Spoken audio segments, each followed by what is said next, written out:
सबसे पहले हमें ये गौर करना है कि हम कौन हैं। हम वो लोग हैं जिन्हें अल्लाह ने लाखों करोड़ों लोगों में मुंतखब किया है अपने घर में जाने के लिए। एहसास तले दबे हुए लोग कि यार मैं ही उसके घर जा रहा हूँ, अल्लाह ने मुझे ही बुला लिया है। बहुत बड़ा एहसास है अगर किसी को नसीब हो जाए। इंसान की गर्दन उठती नहीं, आंखें खुलती नहीं। इमाम हसन रदी अल्लाह ताला अन्हु सहाबा में से कसरत से जाते थे और सैयदना उस्मान गनी रदी अल्लाह ताला अन्हु कसरत से जाते थे, तो पैदल जाते थे अक्सर हज़रत हसन रदी अल्लाह ताला अन्हु। लोगों ने कहा कि सवारियां मौजूद हैं तो फिर आपका यहाँ से पैदल जाना, तो फरमाने लगे कि जब इंसान मालिक के हुजूर जाए तो फिर उसे आजिज़ी से जाना चाहिए। तो प्रोटोकॉल की तबीयत छोड़कर यहाँ जानी चाहिए, इसलिए कि अल्लाह ताला देखें इस्लाम हम पर कोई सख्ती नहीं करता। सैयदा आयशा सिद्दीक़ा रदी अल्लाह ताला अन्हा फरमाती हैं कि दो चीज़ों में अगर नबी पाक अलैहिस्सलाम को कभी इख्तियार दिया जाता था तो उम्मत के लिए जो आसान चीज़ होती थी उसे इख्तियार फरमाते थे, मुश्किलात नहीं करते थे। लेकिन हज के मौके पे जिसको नहीं है आदत तामत बांधने की, उसे भी बांधनी पड़ेगी। सबको एक ही जगह रहना पड़ेगा। क्यों? इसलिए कि उम्मत मुस्लिमा की वहदत कायम हो, एक बोली बोलें, एक लिबास में एक जगह पे इकट्ठे हों, कहीं तो मुसलमान सारे जमा हो जाए एक छतरी तले। तो सबसे पहले तो जितने हमारे ज़ाती प्रोटोकॉल हैं वो हमें घर छोड़ के जाने पड़ेंगे। यकीनन लोगों के पास पैसे भी होंगे, ओहदे भी होंगे, लेकिन अब भाई आप सारे एक जैसे हैं, अल्लाह के मेहमान हैं। तो एक बात तो ये ज़रूर जहन में रखनी चाहिए कि हमें अपने ज़ाती प्रोटोकॉल सिस्टम को यहाँ तर्क करके जाना है। दूसरी बात यह है कि जब कोई शख्स कहीं से कुछ मांगने जाता है, लेने जाता है, तो उसका कशकोल सीधा होना चाहिए। उसकी तबीयत इस तरह की होनी चाहिए कि वो कसरत से इस्तिग़फ़ार करे, ज़्यादा इबादत करे। हमारी आदत नहीं होती। हाजी ट्रेनिंग में हमें सारे लोग यही बताते हैं कि ज़्यादा चलना चाहिए, और बिल्कुल सही बताते हैं। हम ज़्यादा चलने के आदी होंगे तो फिर ही वहाँ जाके चल सकेंगे। लेकिन मैं एक बात ये भी किया करता हूँ कि हज पे जाने से पहले ना हमें को 2-2, 3-3 घंटे मस्जिद में बैठने की भी आदत डालनी चाहिए, क्योंकि वहाँ हमारी आदत नहीं होती। और वहाँ ज़रूरी काम ये है कि हम हरम में बैठें, इबादत करें। 15 दिन का हज उम्रा, और उसमें अगर हमारा ज़्यादा वक़्त बाज़ारों में गुजर जाए तो मियाँ हम तो इबादत के लिए आए। तो हमें ये भी आदत यहाँ से डाल के जानी है।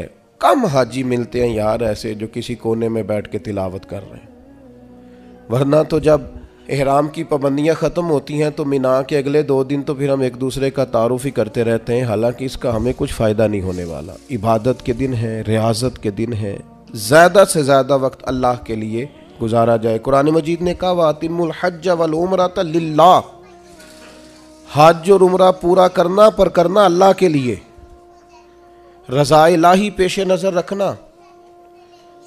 सबसे बड़ा जुर्म शिरक है, अल्लाह शिरक माफ़ नहीं करेगा। व यग़फ़िरु मा दून ज़ालिका लिमन यशा, उसके अलावा हर चीज़ बख्श देगा। तो ये जो दिखावा और रियाकारी है, इसको भी नबी पाक ने शिरक असगर कहा है। किसी जगह भी अपने दिल में ये हज एक ऐसी चीज़ है जिसकी हिफाजत करनी पड़ती है, इसको महफूज करना पड़ता है, इसका ख्याल रखना पड़ता है। अगर इसका ख्याल ना रखा जाए तो बड़ी सारी मेहनत और बड़ा सारा पैसा ज़ाया हो जाता है। तो अर्ज़ ये कर रहा हूँ कि एक तो अपना प्रोटोकॉल सिस्टम छोड़ जाएं, आराम अपना घर छोड़ के जाएं, वापस आके आराम कीजिएगा। और जो माहिर हैं नफ्सियात के, वो कहते हैं कि अल्लाह जब बंदे की नींद पूरी कराना चाहता है तो 20 मिनट भी आँख लग जाए तो नींद पूरी हो जाती है। वरना 14 घंटे एसी में सोने के बावजूद भी लोग इस तरह उठते हैं कि उनका दिल करता है एक पैनाडॉल की गोली मिल जाए ना, कभी जिस्म दुख रहा है। तो नींद पूरी करने नहीं वहाँ जाएं, आप आराम और गुस्सा, ये 2 चीज़ें घर छोड़ के जाएं। ख़ास करके कहा वला जिदाल फिल हज, हज में झगड़ा ना करना। और बिलखुसूस जो अपनी फैमिलीज़ के साथ जा रहे हैं उनसे ख़ास कर गुजारिश है कि वो बिल्कुल अपने सारे मामलात, फैमिली की बहसें घर छोड़ के जाएं। गुस्सा नहीं करना वहाँ जाके, आराम पसंद नहीं होना, घर आके करेंगे इंशाअल्लाह। वहाँ वैसे कोई वहाँ बेआरामी नहीं है, लेकिन जो हम आदि जिस आराम के होते हैं वो भी बहरहाल वहाँ मुयस्सर नहीं होता। दूसरी बात, ज़ौक़ शौक़ बड़ी ज़रूरी चीज़ है, सरमाया है इंसानी ज़िंदगी का। हज़रत शेख अबू बकर शिबली रहमतुल्लाह अलैह से किसी ने कहा था मेरा अपनी बीवी से बड़ा सख्त इख्तलाफ है और साल भी बड़े गुजर गए, बच्चे भी जवान हैं,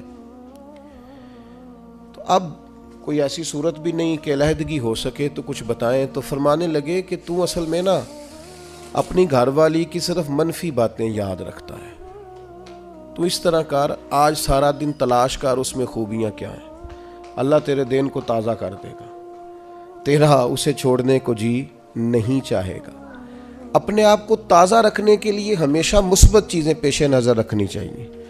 मैं भी अल्लाह की तौफीक से हाजिर हुआ हूँ, आप भी जा रहे हैं, कई आप में से 2 दफ़ा भी जा रहे होंगे। वहाँ जिसको अल्लाह ने बुलाया है ना, खुदा की रहमत हुई है तो गया है। अगर हमें कुछ पता है तो हम वहाँ लोगों की गलतियाँ निकालने नहीं गए, अपनी माफ़ी लेने गए।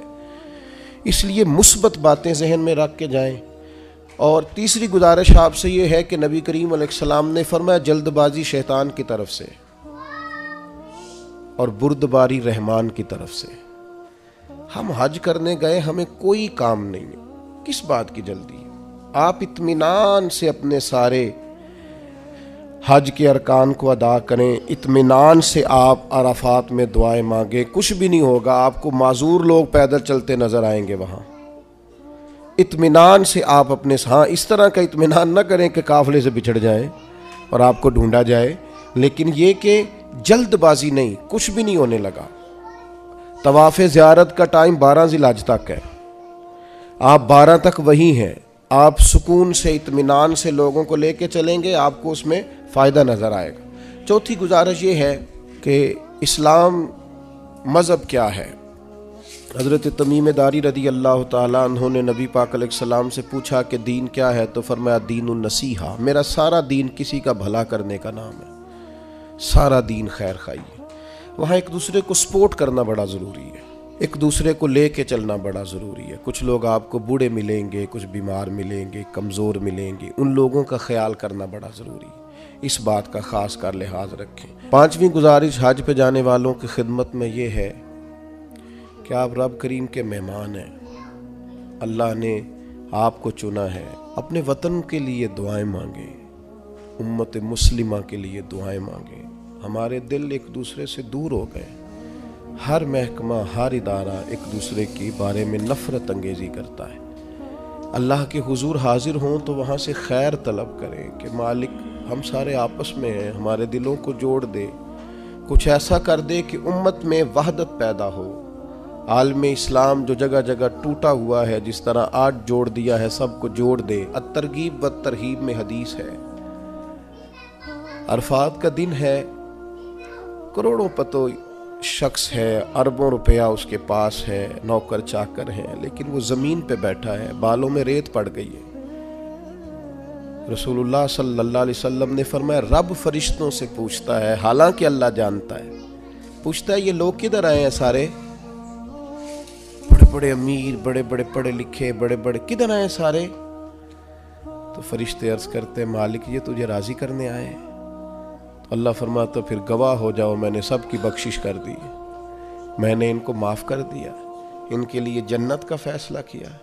दोस्तों बड़ी बड़ी बात है, यानी शारहीन हदीस कहते हैं ये बड़ी बात नहीं, ये बहुत बड़ी बात नहीं कि रब की बारगाह में हमारा खाली जिक्र ही हो जाए, वहाँ तज़किरा ही सिर्फ हो जाए, यही बहुत बड़ा नहीं।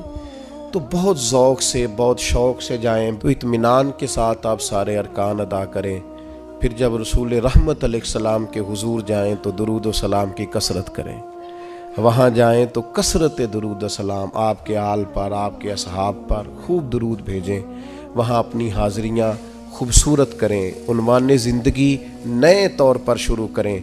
यानी ये एक नई ज़िंदगी है हज के बाद, बिल्कुल नई। रसूलुल्लाह सल्लल्लाहु अलैहि वसल्लम ने फरमाया जो हज करके आया इस तरह हो गया जिस तरह आज माँ के पेट से पैदा हुआ। तो इसको भी तो चाहिए ना नए सिरे से चीज़ें तरतीब दे। सिर्फ ये अपने पैड को ना बदल ले आके, क्या मतलब ये कि साथ हाजी भी लिख दो, ये बाकायदा अपने रवैये बदले, तर्ज ज़िंदगी बदले। मैं आपसे फिर यही अर्ज़ करूँगा कि कुशादा सीने के साथ, कुशादा दिल के साथ और बड़े हौसलों के साथ हमें सफ़र करने की कोशिश करनी है। आप जितनी ज़्यादा अपनी तबीयत में हुस्न रखेंगे, ठहराव रखेंगे, बुर्दबारी रखेंगे, उतना हज का सफ़र आसान होगा। हज़रत इब्राहीम इब्ने अदम से किसी ने कहा था आपने बड़े लंबे लंबे सफ़र किए हैं, इतनी छोटी ज़िंदगी में इतने सफ़र। फरमाने लगे 2 सवारियाँ पास थीं, तकलीफ़ कभी हुई नहीं। कहा कौन कौन सी? फरमाने लगे एक सब्र की, एक शुक्र की। ये 2 सवारियाँ साथ थीं, लिहाजा कभी आजमाइश नहीं देखी। आपको बहुत सारे लोगों ने कहा होगा कि हज में मुश्किलात आती हैं। सब की राय अपनी जगह पे दुरुस्त है। मेरी राय ये है कि जो मालिक बुलाता है वो सारे रास्ते आसान किए देता है। कुछ भी नहीं होता, हर चीज़ बड़ी आसानी से हो जाती है। हमने तो ये देखा है, जो यहाँ बहुत थकते थे ना, हम तवाफ़ ज़ियारत के लिए गए तो सबसे ऊपर जगह मिली तवाफ़ करने की। कुछ पता नहीं चलता, इतनी आसानी से सारा कुछ अदा होता है। बड़ी चीज़ें तो वैसे ही बंदा भूल जाता है। बहुत ज़ौक़ से जाइए, बहुत शौक़ से जाइए, पर बड़ा आसान है भाई। अब तो इस्त्री नहीं टूटती हाजी साहब की, घर से भी दरवाजे पे गाड़ी और वहाँ आपके पास टेबल और खाना। तो याद कीजिए ना उन लोगों को जो बहरी सफ़र करते थे या पैदल जाते थे और जाते थे और करते थे और सब होता था और ठीक ठाक लौटते थे और आते थे तो लम्हा लम्हा शुक्र करते थे। तब आप देखिए कितनी आसानी से सारे काम होते हैं, कितनी सहूलियात है। बस ज़ौक़ शौक़, तहम्मुल, बुर्दबारी, मोहब्बत, प्यार, इस्तिग़फ़ार। अभी से मोबाइल को वक़्त देना कम कर दें। मोबाइल की जगह तस्बीह ले लें हाथ में। तस्बीह हाथ में हो तो चलती भी रहती है, कुछ ना कुछ बंदा पढ़ता भी रहता है। और अगर मोबाइल रखना भी है तो कुरान मजीद रखें उसके अंदर और तिलावत करें और अल्लाह तबारक व तआला की याद में वक्त गुजारें। थोड़े से तन्हाई पसंद हों, फिर देखिए हज में इबादत की कितनी लज्जत आती है। दिल की गहराई से दुआ करता हूँ अल्लाह ताला इस सारे काफ़िले के सफ़र को आसान करे। लम्हा लम्हा आप सब के लिए अल्लाह ताला रहमत वाला फ़ैसला फ़रमाए। अगर कहीं हमारे चेहरे याद आ गए तो यकीनन उम्मीद है कि आप हमारे लिए दुआ करेंगे। अल्लाह तबारक व तआला ये सआदतमंदी हम सब को बार बार नसीब करे। वमा अलैना इल्लल बलाग।